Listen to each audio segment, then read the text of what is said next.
By the end of the 1950s, the CIA had created a plethora of programs that were designed to change the way humans think and behave. Eventually, these programs would also target the media, education, and even Hollywood. So MKUltra is probably the most famous of the U.S. mind control programs. I mean, it's an iconic program, and it's been in movies galore. It's all about mind control.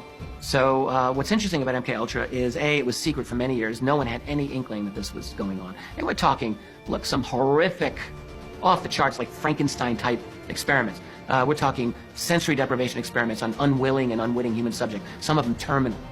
All right, some of this stuff done at Edgewood Arsenal in New Jersey, and some of them done off American soil by the really, truly evil Dr. Ewan Cameron, formerly head of the World Psychiatric Association over at McGill University in Canada, where he did, in addition to lobotomies on women in menopause going because they were having anxiety, he did what he called psychic driving. This is all for the CIA.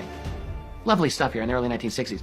So in other words, the idea was he would somehow find a way of emptying their minds of unhealthy thoughts, however he determined that, and driving in thoughts that he thought were positive. Can you imagine how utterly sick this was?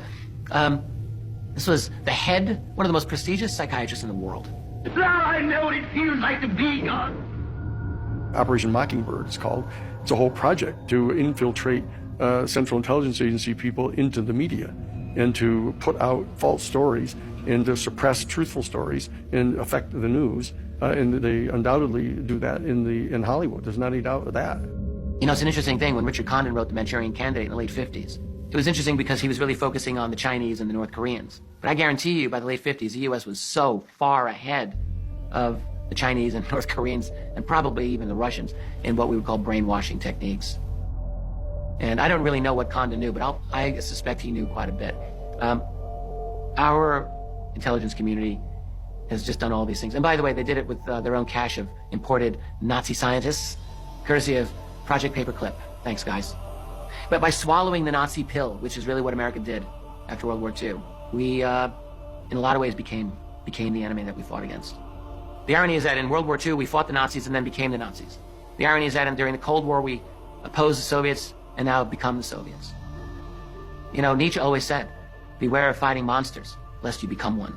And guess what? We're there. Was a very, very specific major biophysical manipulation.